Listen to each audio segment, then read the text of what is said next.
terlibatlah pemerintah daerah di situ. Tapi untuk pembebasan ini langsung oleh PT GCL. Nah, Haja Ilma merasa Daniel Edward Tangkau, kuasa hukum Haja Ilma, pemilik lahan seluas kurang lebih 3 hektar di Pantai Kura-Kura, Desa Tanjung Gundul, Kecamatan Sungai Raya Kepulauan, Kabupaten Bengkayang, Kalimantan Barat, menyayangkan penggusuran secara paksa bangunan yang berdiri di atas lahan milik kliennya oleh pemerintah setempat. Dalam keterangan persnya, pengacara kondang di Kalimantan Barat ini menyampaikan perkara gugatan tanah milik kliennya yang bersengketa dengan tergugat PT GCL Indo Tenaga ini masih dalam proses peradilan di Pengadilan Tata Usaha Negara Pontianak. Daniel pun berang atas arogansi pemerintah setempat yang tidak menghormati peradilan perkara tanah yang sedang berjalan proses hukumnya itu. Tata Usaha Negara, pembatalan HGB untuk memohon keadilan. Namun dalam proses berjalan, belum inkrah van geweest, belum ada keputusan hukum yang tetap oleh Pengadilan Tata Usaha Negara. Mereka sudah masuk.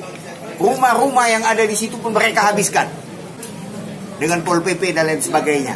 Sedangkan masalah rumah, pengakuannya sudah diakui. Mereka mau ganti rugi rumah itu. Ada pengakuan mereka bahwa ini memang milik Haja Ilma karena mereka menitip uang konsignasi di Pengadilan Negeri Bengkayang. Namun oleh pemilik tanah, klien kami, masih mohon pertimbangan. Ini bagaimana? Rumah ini ada tempat usaha, ada beberapa yang menginap 2-3 orang di situ, ya kan? Namun tidak dipandang.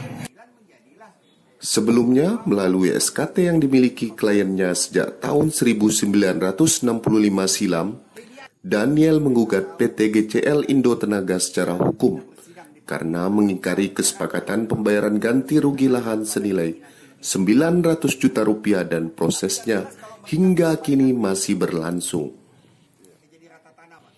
Namun di saat proses hukum masih berjalan, perusahaan milik warga negara asing asal Tiongkok itu merampas secara sepihak tanah milik kliennya melalui eksekusi paksa yang dilakukan oleh pemerintah Kabupaten Bengkayang beberapa waktu lalu.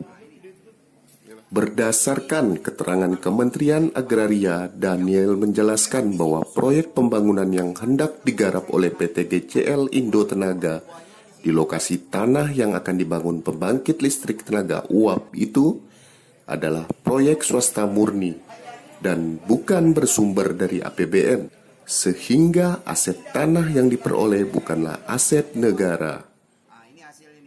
Daniel pun menuding bahwa aset tanah warga setempat yang diperoleh itu akan dikelola dan dibangun pembangkit untuk mendapatkan keuntungan dalam proyek pembangunan PLTU Tanjung Gundul. Selain itu, Daniel juga mempertanyakan dasar HGB yang dikeluarkan oleh BPN di atas lahan milik kliennya. Dari Pontianak, Kalimantan Barat, Aksaya News TV melaporkan.